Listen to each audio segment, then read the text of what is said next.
Hello everyone, I am Polymath and I'm showing you how to play Magic the Gathering. Thank you for watching. This is episode 3 of the series and today I am talking about where you can buy and play Magic. Before we start, I just want to ask you to please subscribe. It helps out a lot and it takes literally no effort, so please do it now. You can buy Magic cards all over the place and I'm just going to talk about some of the options.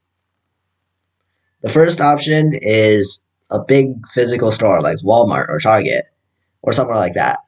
These are great for starting out or buying cards at random, like a booster pack, but there aren't like an infinite amount of options, and it really depends on the stock. Also, it's not going to help you get specific cards at all, and there is very little player experience there. Another option is a store that's smaller but more game oriented. There is a locator that the headquarters of Magic built, and that's in the description. These stores have more options, and they have more experience there, and they help you decide between things.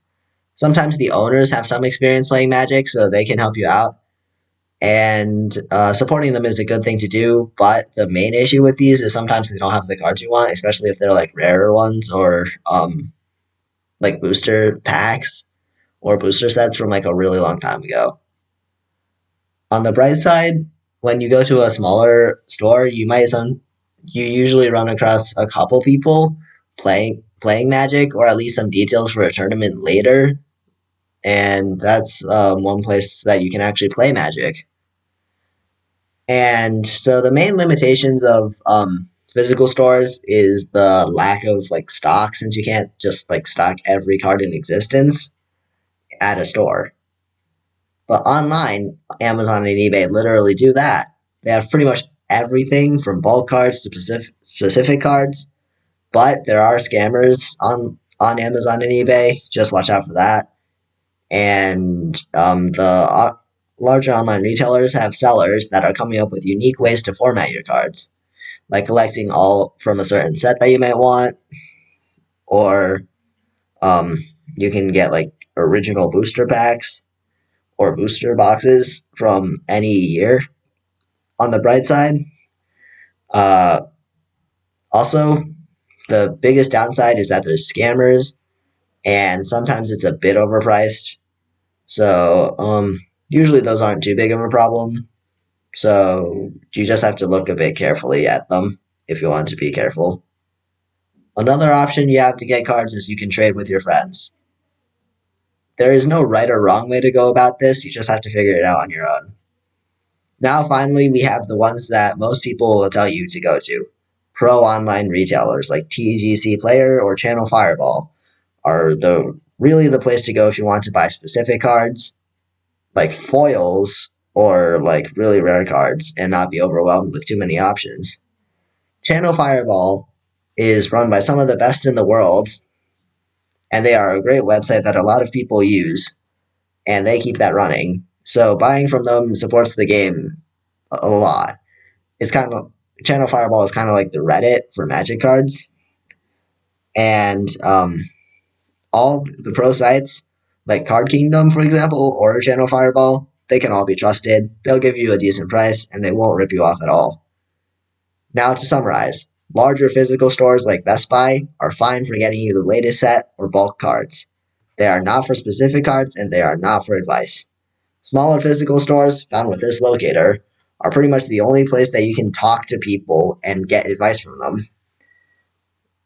Since they can be run by people who also play Magic, or there can be people playing Magic there. They usually don't have a huge stock, but that depends on the store. And there's playing benefits I can talk about later. Large online stores are good for whatever you want, as long as you're willing to scroll down through a huge number of options and pay a little extra. And finally, pro online stores are good for absolutely everything, and supporting them helps the game. But sometimes it helps to go to a smaller store just to talk to people. If you're just starting out, don't go to the pro stores and buying all of the best cards. You have to build up your experience skill wise and see what cards you like as opposed to what cards you don't like or need. Where can I play Magic? Well, if you have friends that also play Magic, you can play anywhere with a table. You just find a time to play together and tell them to bring their decks, and then you can trade later. like I mentioned earlier. If your friends aren't interested, or if you want to play somewhere else, that's fine. A lot of the stores that are found with that tracker above will hold events like localized, so we can visit there and see whether there are any coming up soon. But however, COVID-19 has pretty much shut down these. But before COVID, you could just go to one store, ask about a tournament or playing time, and usually there would be one within a couple weeks. Alternatively, you could go to Friday Night Magic. That's like the most common version of the localized events, and usually it costs $15 and it's about an hour long. It is a tournament and it has a lot of formats depending on where you're playing. And what makes this different is that it is like an actual tournament. It's like formatted and everything, and it's really and that gives you a lot of experience in case you ever want to actually play in other tournaments that are larger. It is very good for people who aren't ready to go pro but want to play against a lot experienced other players. Another option is you can play Magic Online. You need your skills from playing Magic, so it's not like you have to learn a whole new skill set, but you do have to learn how spellcasting works again. And you also have to buy your decks all over again, so you have to have a decent amount of money if you already started a collection. Some people would start out playing online, and that's probably the best way to transition into it, and they just never go physical. That's great. It works. The greatest part about Magic Online is that it's accessible at any time to anyone who has a computer, and you can also play Magic with Skype or with your friends. So it's not like 24/7 like Magic Online is, but it works just as well. You can also play at pro tournaments like the Grand Prix if you get invited. But honestly, you have to be very skilled to go to like a pro tour or something.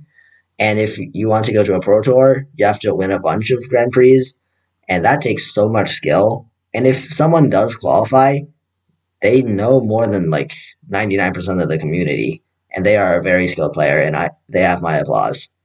In my opinion, playing with someone who is massively under your skill level or over your skill level isn't too fun.